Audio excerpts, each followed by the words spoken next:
सारे मित्रों को मेरे बहुत बहुत प्रणाम, मेरा बहुत बहुत स्मरण। आज इस लाइव सत्संग का पहला प्रसारण करते हुए बेहद प्रसन्नता का अनुभव कर रहा हूँ। एक नई शुरुआत, एक नया छोटा सा प्रयास।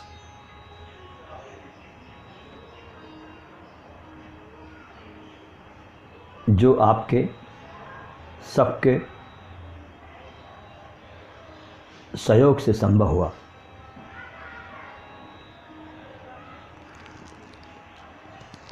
आज का ये सत्संग हम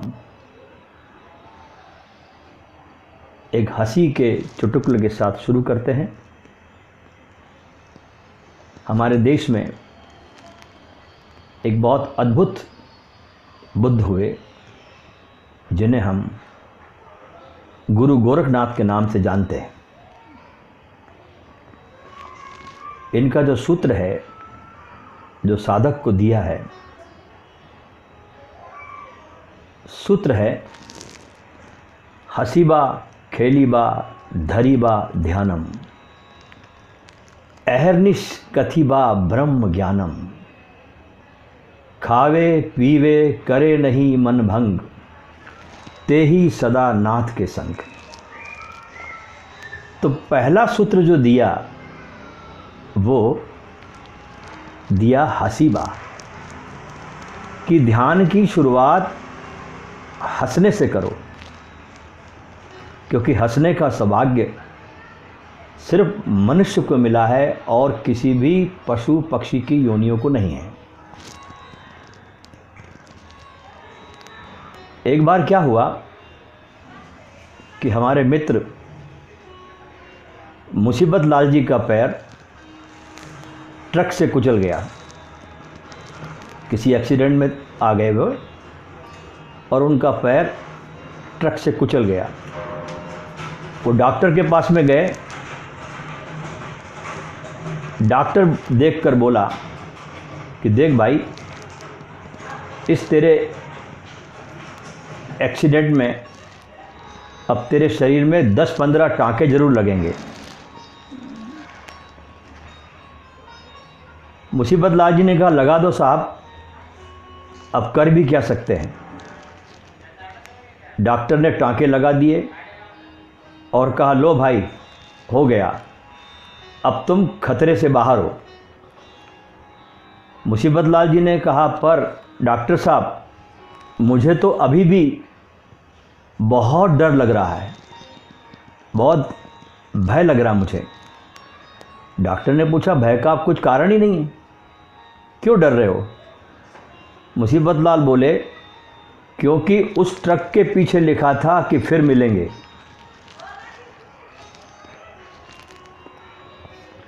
इतना सुनते ही डॉक्टर बेहोश हो गया।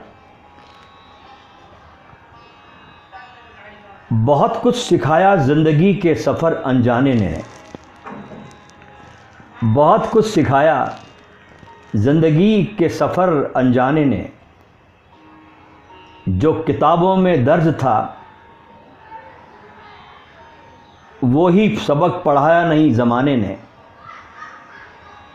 जो किताबों में दर्ज था वही सबक पढ़ाया नहीं ज़माने ने। चलिए ज़िंदगी का जश्न कुछ इस तरह मनाते हैं। चलिए ज़िंदगी का जश्न कुछ इस तरह मनाते हैं। कुछ अच्छा याद रखते हैं, कुछ बुरा भूल जाते हैं। प्यारे मित्रों और मेरे हमसफ़र साथियों, जीवन एक सौगात है परमात्मा की, एक गिफ्ट है, एक बख्शिश है। और बहुत बार इस पूरे जीवन में हमें बहुत अवसर मिलते हैं। कई बार भाग्य के दरवाजे खुलते हैं, बहुत अवसर देता है परमात्मा आपको विकसित होने के। एक बार की बात है कि गुरु नानक देव महाराज अपने शिष्यों को ये समझा रहे थे कि ईश्वर हम सबको समान अवसर देते हैं। उसकी नज़र में न कोई छोटा है, न कोई बुरा है, न कोई राजा है, न कोई रंक है, सब उसके ही संतान हैं। इसलिए उसका समान प्रेम बरसता है सब पर।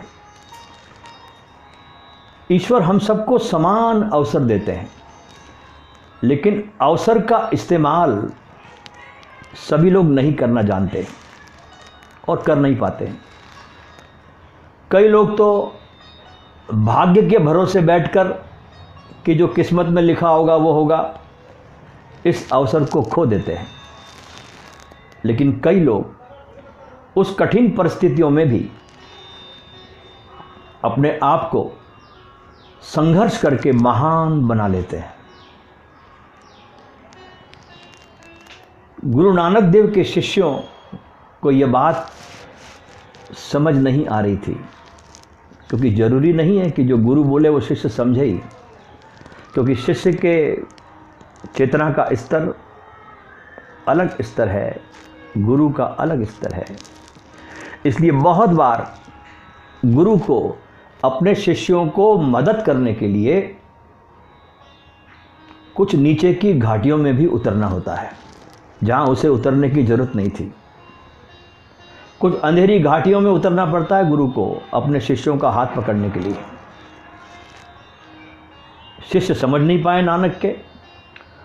उन्होंने बोला, ठीक है, मैं तुम्हें एक उदाहरण से ये बात समझाना चाहता हूँ। उन्होंने एक शिष्य से कहा, अपने पड़ोस के गांव में जाओ और वहाँ से थोड़ी चाय पत्ती लेकर आओ। एक शिष्य से कहा। एक दूसरे शिष्य को खेत से आलू लाने के लिए कहा और तीसरे शिष्य से पंछी के घोंसले से अंडा लाने को कहा। तीनों को अलग अलग चीज़ लाने को बोला। पहले को आलू बोला,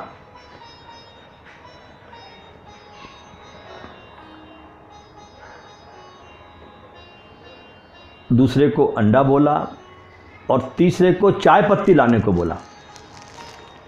अब गुरु नानक देव ने एक शिष्य से कहा कि 3 चूल्हे पर मिट्टी के बर्तन में पानी डालकर इसे गर्म करो। फिर उसके बाद एक एक करके उन शिष्यों ने एक मिट्टी के बर्तन में आलू डाला, दूसरे बर्तन में अंडा डाला और तीसरे बर्तन में चाय पत्ती डाल दी। लेकिन शिष्यों को अभी भी गुरु का ये राज समझ नहीं आ रहा था। आखिर ये हो क्या रहा है, गुरुजी क्या कर रहे हैं। आधे घंटे के बाद जब तीनों मिट्टी के बर्तनों में उबाल आने लगा तो गुरु नानक देव ने सभी मिट्टी के बर्तनों को नीचे उतारने के लिए कहा। अब उन्होंने अपने सभी शिष्यों को बारी बारी से तीनों वस्तुओं को स्पर्श करने को कहा। उसके बाद गुरु नानक देव ने अपने शिष्यों से पूछा, तुम्हें कुछ चीज़ समझ में आ रही है? सबने नाम में सिर हिलाया। उन्होंने बोला, अब गौर से सुनो मेरी बात।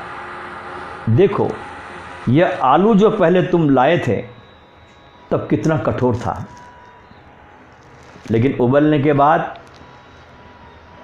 यह मुलायम हो गया, नरम हो गया। और ये अंडा, ये पहले कितना मुलायम था, रसीला था, लेकिन उबालने के बाद यह कठोर हो गया। और ये चाय पत्ती, इसने तो उबालने के बाद अपना रंग ही बदल दिया। मैं तुम्हें यही सिखाना चाह रहा था कि तीनों को हमने समान अवसर और परिस्थितियां दी। तीनों को एक ही तरह के मिट्टी के बर्तन में उबाला, लेकिन तीनों में 3 तरह के गुण मौजूद थे उनके अंदर।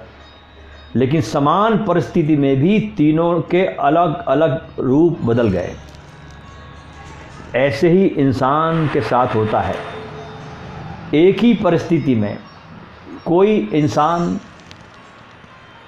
अपने को बहुत महान बना लेता है, एक ही परिस्थिति में, तो कोई इंसान अपने को पहले से भी खराब बना लेता है जहां वो पहले था। यह हम पर निर्भर करता है कि हम जीवन में जो परमात्मा लाता है परिस्थितियाँ, उसका कैसे हम उपयोग करें। जो आते हैं अवसर, उसका कैसे उपयोग करें, यह हर इंसान पर लागू होती है। जीवन जब आपके सामने विकास के अवसर लाए तो ध्यान रखना कि उसे बिना देर किए उपयोग कर लेना चाहिए। वहाँ फिर देर नहीं करनी चाहिए, आलस्य नहीं करना चाहिए, क्योंकि कहा जाता है कि एक ही नदी में आप दोबारा नहीं उतर सकते। जब दोबारा आप उतरोगे तब तक नदी का बहुत पानी बह चुका होता, एक नया पानी आ जाता है। इसलिए कहावत है कि एक ही नदी में दोबारा नहीं उतरा जा सकता, इसलिए कि प्रतिपल नहीं होकर वो नदी बह रही है। पुरानी लोक कथा के अनुसार एक हमारे ग्रंथों में कहानी आती है कि एक लड़का एक बहुत प्रसिद्ध संत के पास गया और बोला, महाराज, मुझे बहुत कम समय में सबसे ऊपर आगे पहुंचना चाहता हूं, मुझे कोई ऐसा उपाय बताए जिससे कि मैं सीधे मेरे लक्ष्य पर पहुंच जाऊं। संत ने कहा, ठीक है, मैं तुम्हें उपाय बता दूंगा, लेकिन पहले मेरा एक काम कर दो। बोले, गुरुजी क्या करना है? बोले, मेरे बाग में से सबसे सुंदर फूल तोड़ के लाओ। जो भी सुंदरतम फूल है मेरे बगीचे में, मेरी कुटिया के आसपास, उसमें सबसे सुंदरतम फूल तोड़ के लाओ। लेकिन ध्यान रखना, एक शर्त है कि एक बार आगे निकल जाओ उस बगीचे में तो पीछे पलटकर फूल नहीं तोड़ना है, ये शर्त है। लड़का बोला कि मैं अभी ले आता हूँ। ये तो छोटा सा काम है, कोई बड़ा काम नहीं, फूल ही तोड़ने हैं। वह व्यक्ति संत के बाग में गया तो उसे पहला ही फूल बहुत सुंदर लगा। प्रवेश करते ही जो पहला फूल दिखा वो बहुत सुंदर था, लेकिन सोचा उसने मन में कि इससे आगे और भी सुंदर सुंदर फूल होंगे। लड़का आगे बढ़ा, उसे एक से एक बढ़कर उस पूरे बगीचे में सुंदर से सुंदर फूल दिख रहे थे, लेकिन वह अच्छे से अच्छा फूल देखने के लिए आगे आगे आगे आगे बगीचे में बढ़ता रहा। जब वह बाग के अंत में पहुंचा, लास्ट में, तो वह मुरझाए हुए और बेजान फूल थे। लेकिन शर्त थी कि पीछे लौटना नहीं है, पीछे के लौट करके फूल तोड़ना नहीं है। यह देखकर लड़का बहुत निराश हो गया और खाली हाथ ही संत के पास पहुंच गया। संत ने उससे पूछा कि तुम फूल लेकर नहीं आए, खाली हाथ क्यों आ गए हो? लड़के ने कहा कि महाराज, मैं बाग में फूल तो बहुत अच्छे अच्छे थे, उस बाग में फूल तो बहुत सुंदर बहुत खूबसूरत थे, लेकिन मैं सबसे सुंदर फूल की चाहत में आगे बढ़ता रहा, आगे बढ़ता रहा। अंत में सभी फूल जाकर देखा तो मुरझाए हुए थे, इस वजह से मैं खाली हाथ आ गया। संत ने उसे समझाने की कोशिश की कि जीवन में भी ऐसा ही होता है, इसलिए प्रारंभ से ही काम करना शुरू कर देना चाहिए।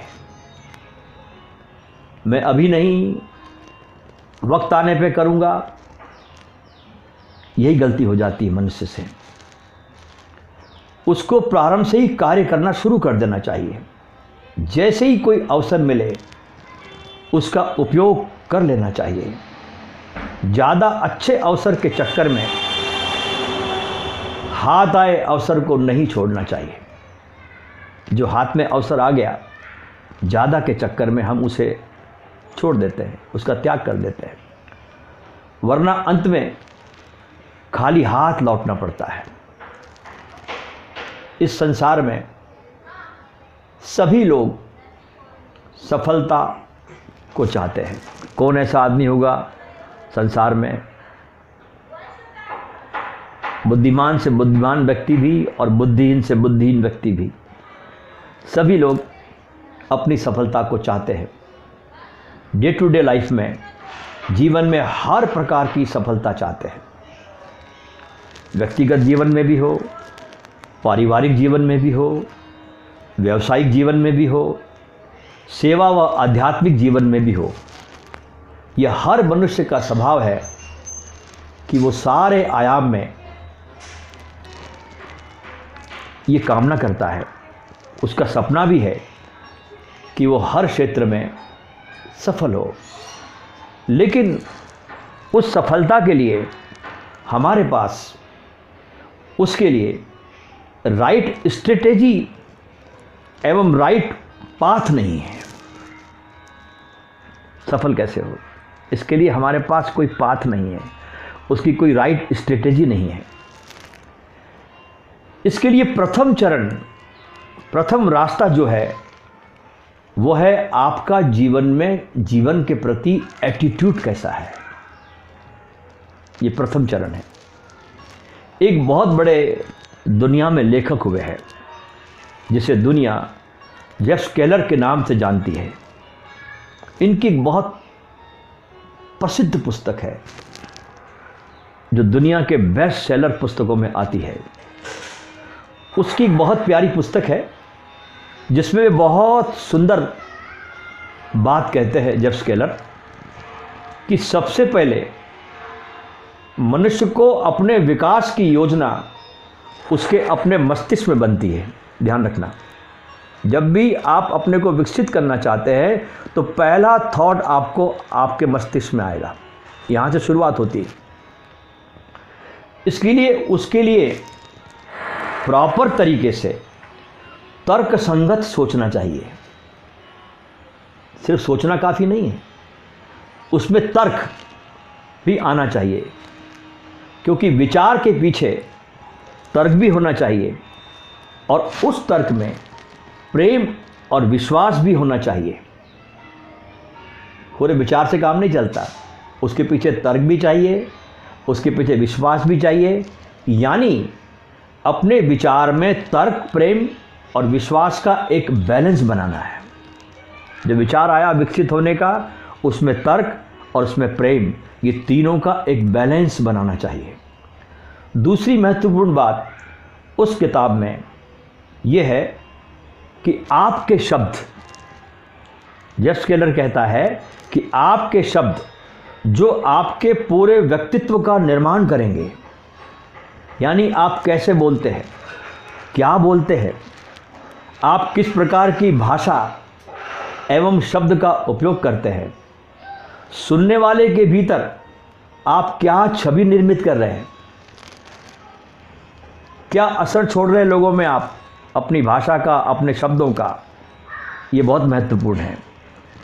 तीसरी महत्वपूर्ण बात उस किताब में जो है वो है एक्ट पर्पसफुली। जो भी एक्ट करो उसके पीछे कोई ना कोई पर्पस होना चाहिए कि मैं ये क्यों कर रहा हूँ। ऐसे ही कुछ करने ना बैठ जाए, उसके पीछे पूरा पर्पस होना चाहिए। यानी आपके कार्य करने की शैली क्या है, उसके लिए पुस्तक में 3 सूत्र उन्होंने दिए। ध्यान से सुनना। विकसित करने के लिए उन्होंने उस पुस्तक में 3 सूत्र दिए। वे कहते हैं पहला है आपका हेड, यानी थिंकिंग। हेड थिंकिंग का काम करता है। पहला सूत्र है हेड थिंकिंग। दूसरा सूत्र है माउथ, यानी स्पीकिंग। और तीसरा सूत्र है हैंड्स, फॉर एक्शन। यानी इन तीनों का सही एटीट्यूड चाहिए, मस्तिष्क का, माउथ का और आपके हाथों के एक्शन का, आपके कार्यशैली का। तो अगर तीनों का अगर एक सही एटीट्यूड बन जाए तो आप सफल हो सकते हो। ये तो आपका मस्तिष्क कहीं और भागता है, शब्द कहीं और भागते हैं, एक्शन कहीं और दिशा में जाती है, तो आप सफल नहीं हो सकते। और यही जो है आपके आईक्यू का कंप्लीट फार्मूला है। ये अगर आपको आ गया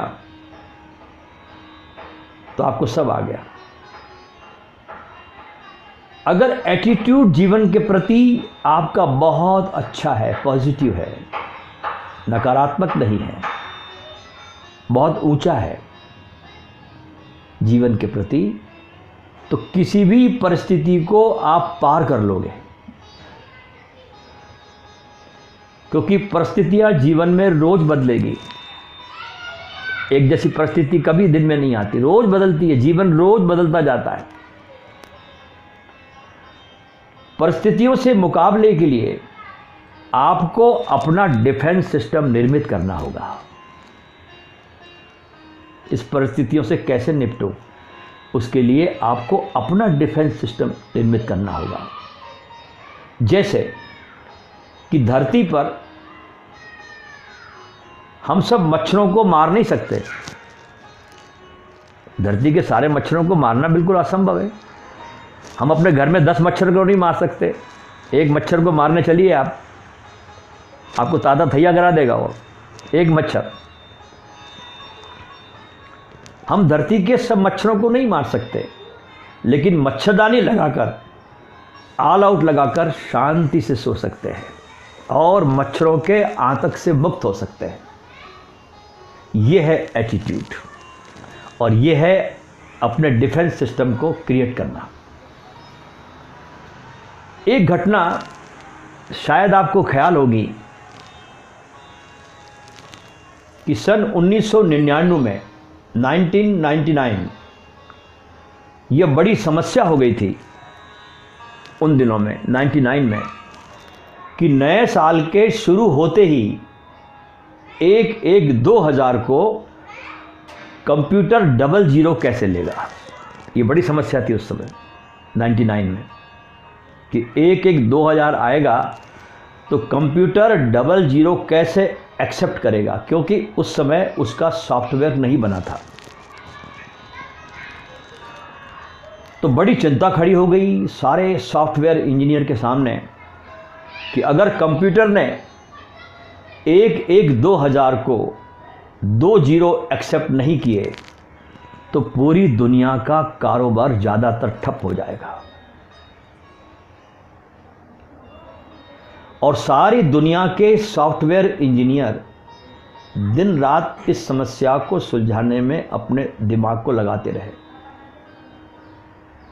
लेकिन प्रॉपर एटीट्यूड और विश्वास भरी सोच होने से, ठीक दिशा में काम होने से, जो कि जेफ स्केलर ने समझाया, उस ढंग से एटीट्यूड ठीक होने से, विश्वास होने से, प्रेम होने से कार्य के प्रति बिल गेट्स बाजी मारकर ले गए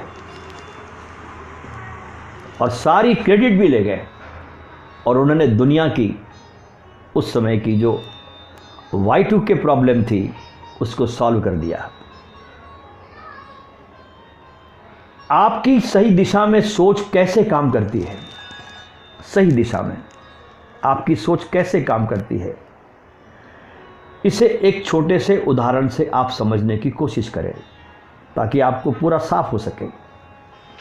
जैसे अचानक यहाँ पर अभी एक चूहा आ जाए, सभा चल रही है और अचानक घर में चूहा आ जाए। हर व्यक्ति को पूछा जाए इस चूहे के आगमन की घटना के बारे में, तो हर व्यक्ति के अलग अलग एटीट्यूड्स, अलग अलग सोचने के तरीके हैं। कोई कहेगा चूहों को मार देना चाहिए, कोई कहेगा दरवाजे बंद रखना चाहिए, कोई क्या कहेगा, कोई क्या कहेगा, कोई क्या कहेगा, हर एक के अलग अलग। लेकिन क्या हुआ कि एक बार एक बहुत बड़े ग्राफिक डिजाइनर थे जिनकी नौकरी छूट गई थी और बहुत परेशान थे। मकान का किराया देने को पैसे नहीं थे उनके पास, और 2 दिन में घर खाली करना था। बैठे थे कार के गैराज में, कार में पेट्रोल डालने के भी पैसे नहीं थे, बहुत चिंतित थे। एक ब्रेड का टुकड़ा और कॉफ़ी से भरा हुआ मग उनकी टेबल पर पड़ा था कि एक चूहा आया। उस समय पहले तो 2 टांग पे खड़ा हो गया, फिर ब्रेड को सूंघा, थोड़ा सा ब्रेड को खाया भी, फिर दोनों टांग पे खड़ा हो गया, कॉफ़ी के मग में मुंह डाला और कॉफ़ी का एक आध सिप भी लिया और चला गया। यह व्यक्ति जो परेशान था, जो मकान का किराया भी नहीं दे सकता था और नौकरी भी छूट गई थी और गैराज में बैठा था, पेट्रोल डालने के भी पैसे नहीं थे, बहुत परेशानी में था, लेकिन इस व्यक्ति का जीवन के प्रति एटीट्यूड देखिए अब आप। यह व्यक्ति जो बैठा था उदास, ये सब देखकर उसे बहुत अच्छा लगा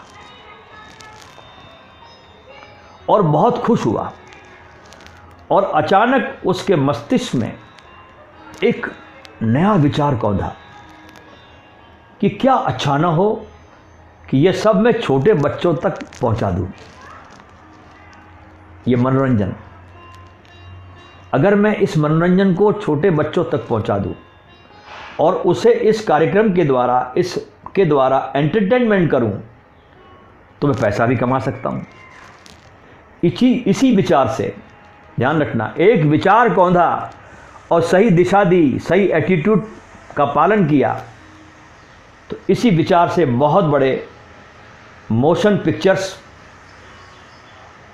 मिकी माउस का जन्म हुआ और वो व्यक्ति थे वाल्ट डिज्नी, जिसे हम सब लोग जानते हैं।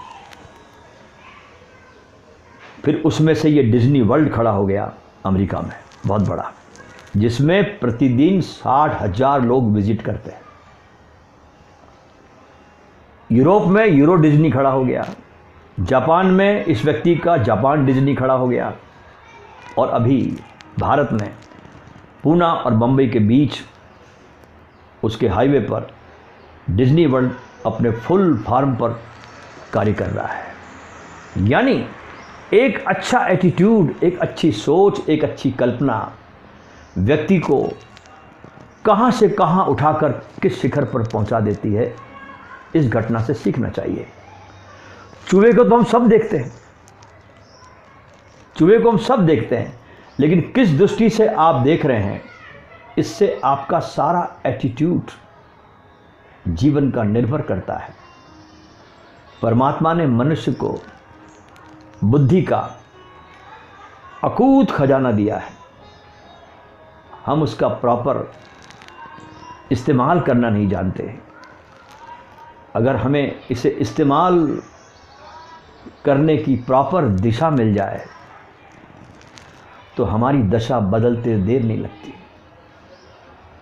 लेकिन हम जीवन में सदा ही, जब भी परमात्मा हमें दिशा बदलने का अवसर देता है तो हम सदा ही उसे चूकते हैं और गलत निर्णय ले लेते हैं। हम सही निर्णय नहीं ले पाते। एक बार का जिक्र है कि एक बूढ़े व्यक्ति के पास मौत आई उसे लेने के लिए और कहा कि तूने जीवन भर भक्ति की है, तो तेरे भक्ति से प्रसन्न होकर मैं तुम्हें ले जाने के पहले कोई ना कोई एक बीमारी देना चाहती हूँ, तभी मैं तुझे ले पाऊंगी। 2 चुनाव तुम्हारे पास है, मैं तुम्हें 2 बीमारी देती हूँ, उसमें से तुमको एक चुनना है। पहली बीमारी है हाथ और पैर का कपना, दूसरी बीमारी है याददाश्त का भूल जाना, चला जाना। तुम्हारी याददाश्त चली जाएगी। तुम चुन लो, तुमको क्या चाहिए, हाथ पैर कपना है या याददाश्त को भुलाना है। वो बूढ़ा व्यक्ति कुछ निर्णय नहीं ले पाया। उसने मृत्यु से कहा थोड़ा मुझे समय दो, मैं जाकर अपने मित्र से पूछ कर आता हूँ। गया वो मित्र के पास, बात की कि ऐसा ऐसा हुआ और 2 में से एक चुनाव करना है। तो उसका मित्र कहता है कि तू हाथ पैर कपने की बीमारी मांग लेना, क्योंकि हाथ में अगर मान लो पैग हो और थोड़ा छलक भी जाए तो कोई प्रॉब्लम नहीं है, लेकिन शीशी कहाँ रखी है, बोतल कहाँ रखी, ये भूल जाएगा तो बड़ी प्रॉब्लम खड़ी हो जाएगी। अब देखिए, परमात्मा ने उसको सारा अवसर दिया था, लेकिन व्यक्ति क्या चुन लेता है जीवन में। ऐसे हमारा ये एटीट्यूड है। हमें अपने एटीट्यूड को बदलने की ज़रूरत है। जितना अपने एटीट्यूड को हम बदलते हैं, उतना ही हम जीवन में विकास की सीढ़ियों को बहुत शीघ्रता से हम चढ़ने लगते हैं। इस ध्यान पद्धति को जो अभी हम यहाँ पे करेंगे, ये एक बहुत सुंदर विधि है। देखिए, जीवन में आपको विकास का जब अवसर आता है और आपके पास अगर ध्यान नहीं है तो आप चूकते हैं।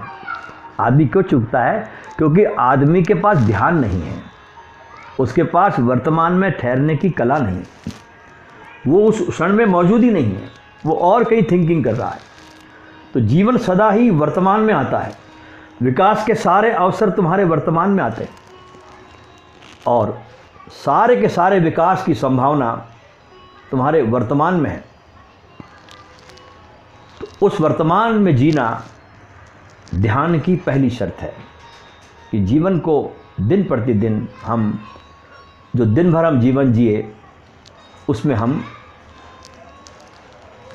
वर्तमान में ठहरना शुरू करें और एक ही रास्ते पर चले। ये ध्यान रखना, जब कोई ध्यान हम करते हैं तो बहुत सारे ध्यान नहीं करना, ये भी कर लिया, वो भी कर लिया, ये भी कर लिया, ये भी कर लिया।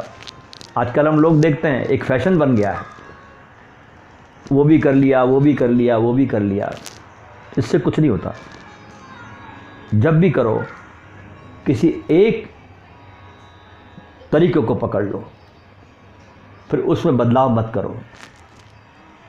और एक तरीका अगर आप पकड़ लेते हैं तो उसमें बहुत जल्दी प्रगति होती है। मुझे घटना ख्याल में आती है कि एक बार सूफियों के सरताज मौलाना जलालुद्दीन रूमी अपने कुछ शिष्यों को एक खेत पर ले गए और इस खेत को दिखाया। खेत जगह जगह से खुदा हुआ था, खेत बचा ही नहीं था। वो कहीं 10 फीट खोदा हुआ, कहीं 15 फुट खोदा हुआ, कहीं 20 फुट खोदा हुआ, पूरा खेत खुदा पड़ा था। रूमी ने शिष्यों से कहा, देखते हो उस किसान की हालत, ऐसी हालत मनुष्य की है। इस किसान ने ज़मीन से पानी प्राप्त करने के लिए कहीं 5 फुट की खुदाई की, कहीं 10 फुट की खुदाई की, फिर पानी नहीं मिला, फिर कहीं और खोदा, 30 फुट की खुदाई की, लेकिन कहीं भी उसे जल नहीं मिला। अगर ये किसान सिर्फ एक ही जगह मेहनत करता, जो उसने सब तरफ मेहनत की, एक ही जगह अगर मेहनत करता तो इसे पानी प्राप्त हो जाता। ये समझाया था रूमी ने अपने शिष्यों को कि जब मेहनत करो, कोई भी तरीका पकड़ो, तो एक ही तरीके पे सारे काम करो, तो निश्चित रूप से परिणाम आपको बहुत अच्छा मिलने लगता है, बहुत सुंदरतम परिणाम आपके सामने आता है।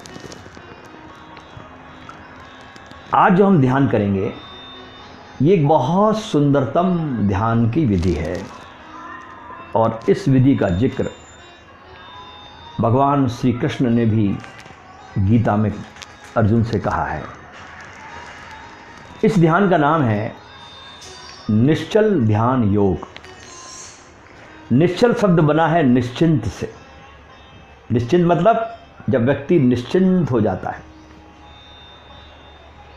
क्योंकि व्यक्ति का परमात्मा की तरफ जाने का जो उपक्रम है, ध्यान से सुनिए मेरी बात, व्यक्ति का परमात्मा की तरफ जाने का जो उपक्रम है, वो जाने जैसा कम है, ठहर जाने जैसा ज़्यादा है। जाने जैसा कम है और ठहर जाने जैसा ज़्यादा है। ध्यान का तो मतलब ही होता है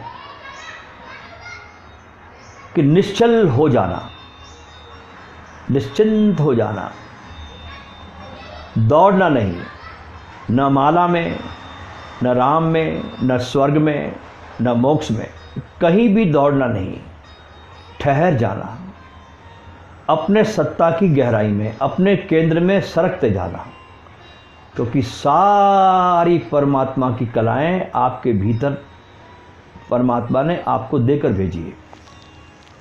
रुक जाना, एक क्षण को भी आपके जीवन में ऐसी घड़ी आ जाए कि आपका मन रुक जाए, एक क्षण को भी, जब आपका मन कुछ भी कर नहीं रहा, कहीं न जा रहा न कहीं आ रहा, वहीं रह गया जहां आप है, तो आपको उस ध्यान की अपनी अनुभूति आपको आने लगेगी। क्योंकि मन की दो अवस्थाएं हैं, तीसरी इसकी कोई अवस्था नहीं है। एक तो है दौड़ता हुआ मन, मन आपका सदा दौड़ते रहता है, और एक है ठहरा हुआ मन। दौड़ता हुआ मन जो है आपका, निरंतर वहां होता है जहां होता नहीं, वो सदा कहीं और होता है। ऐसा समझो कि ये जो आपका दौड़ता हुआ मन है, ये कहीं भी होता नहीं, सिर्फ फैंटासी में होता है, कल्पना में होता है, और सदा भविष्य में होता है, आज कभी होता नहीं। कल, आगे, कल्पना में, सपने में, कहीं दूर भविष्य में होता है, और भविष्य का कोई भी अस्तित्व नहीं है। अस्तित्व सदा ही वर्तमान का है, अभी का है, इस क्षण का है। इसलिए दौड़ता हुआ मन तो कहीं होता नहीं।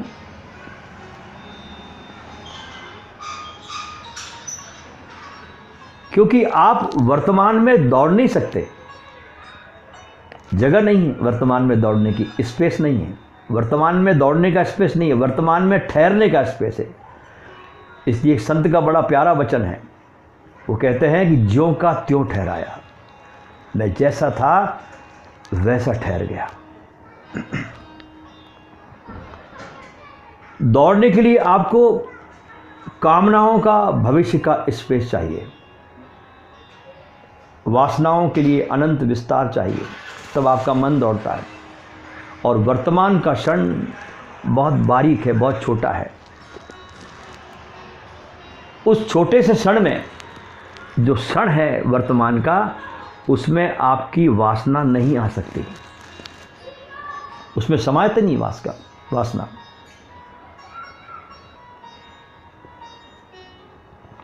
यह दौड़ता हुआ जो मन है आपका, यही हमारी बीमारी है, ध्यान रखना। मनुष्य की एकमात्र बीमारी है उसका ये सदा दौड़ता हुआ मन, ये रोग है।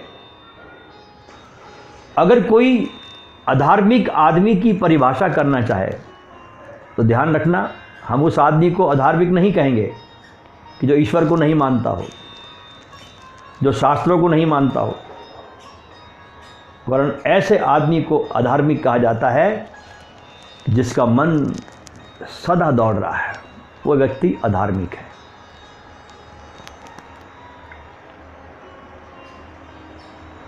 और दौड़ता हुआ मन कभी भी शांति को प्राप्त नहीं हो सकता।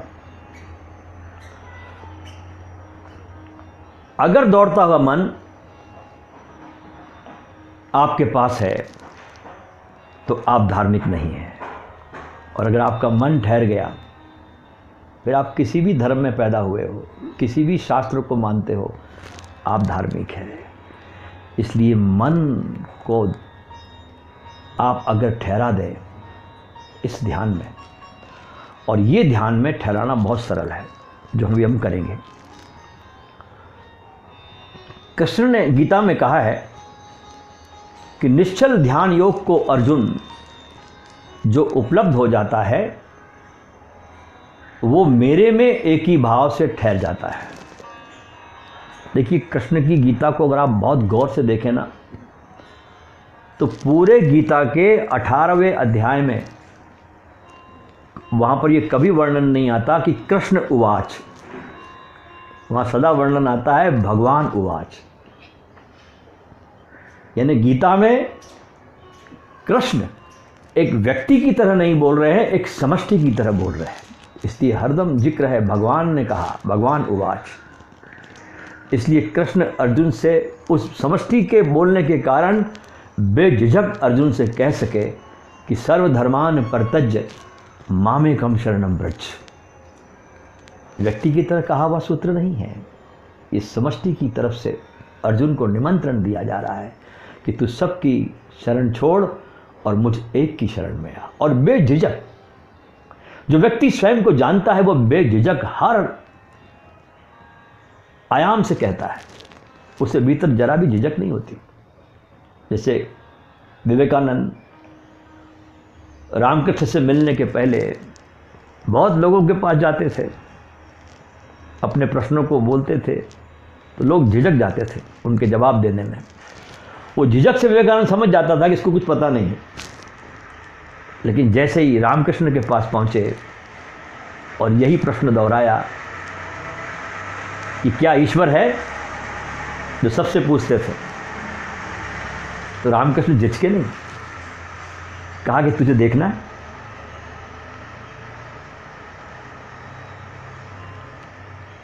यहां से विवेकानंद को जैसे एक शॉक लगा, क्योंकि ये उत्तर और कहीं पाया नहीं गया था। इसलिए कृष्ण कहते हैं कि जो मेरे में एकी के भाव से ठहर जाता है वो मुझको पा लेता है। और ध्यान के भी कई रास्ते हैं, कई रास्तों से व्यक्ति पहुंचे हैं।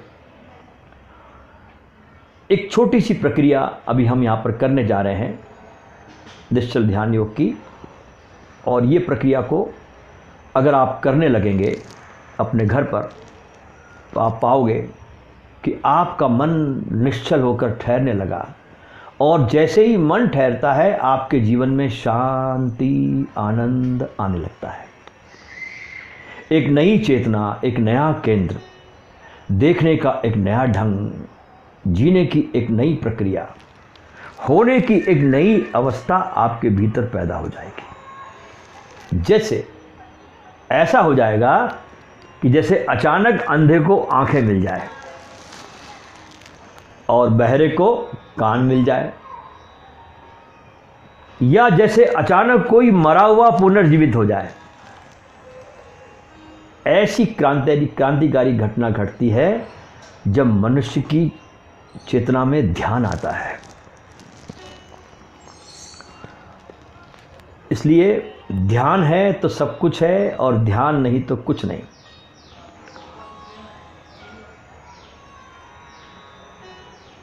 इस ध्यान के लिए हम समझे कि इसे कैसे किया जाता है। अगर आपने चित्र देखे हो बच्चों के, उनके मां के पेट में, उनके मां के गर्भ में, मां के पेट में बच्चा जिस अवस्था में होता है, जिस हालत में होता है, मनोवैज्ञानिक कहते हैं और योग भी कहता है, बड़ी गहरी खोज कहती है कि मां के पेट में जब बच्चा होता है, जिस पोस्चर में, जिस आसन में, उस समय उस बच्चे के पास न्यूनतम मन होता है, होता ही नहीं कहना चाहिए, न के बराबर मन होता है उसके पास उस पोस्चर में। और उस समय बच्चे की चेतना मस्तिष्क में नहीं होती,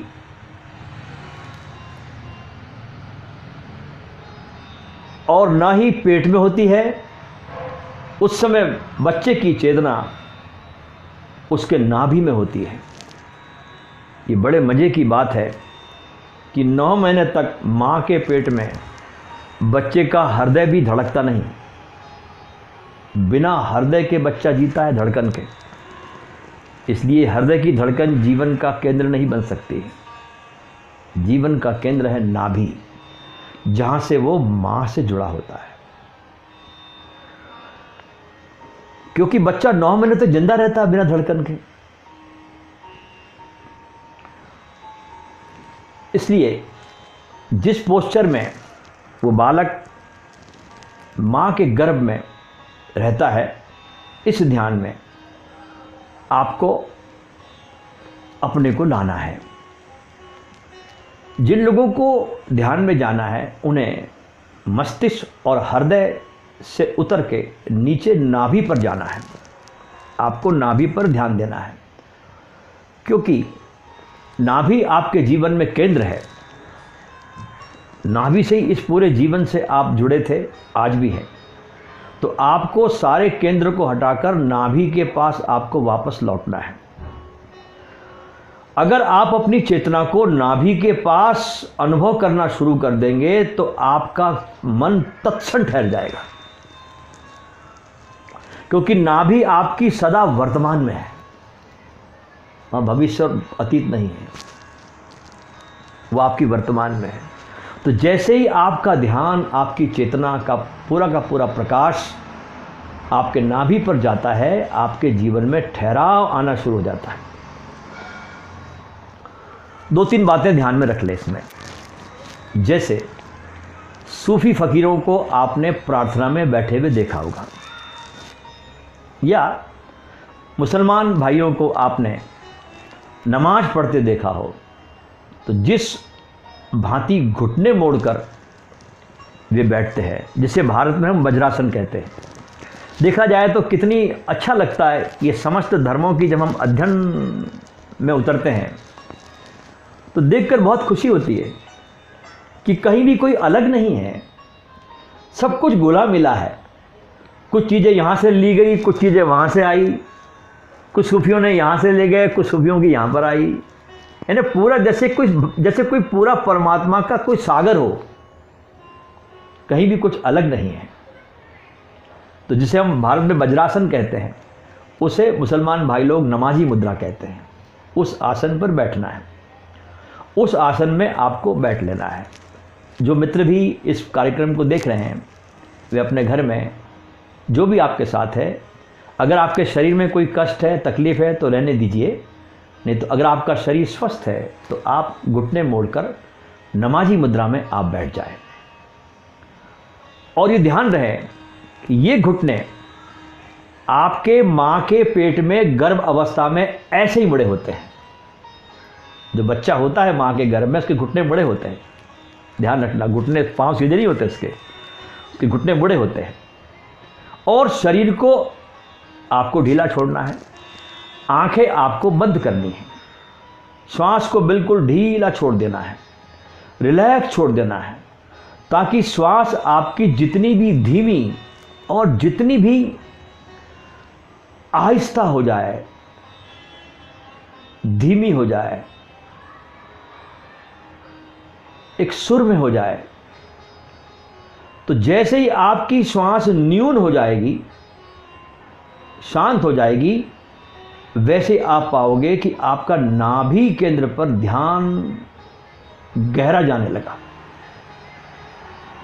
क्योंकि श्वास को आप रोककर शांत नहीं कर सकते। अगर आप रोकेंगे तो श्वास तेजी से चलने लगेगी।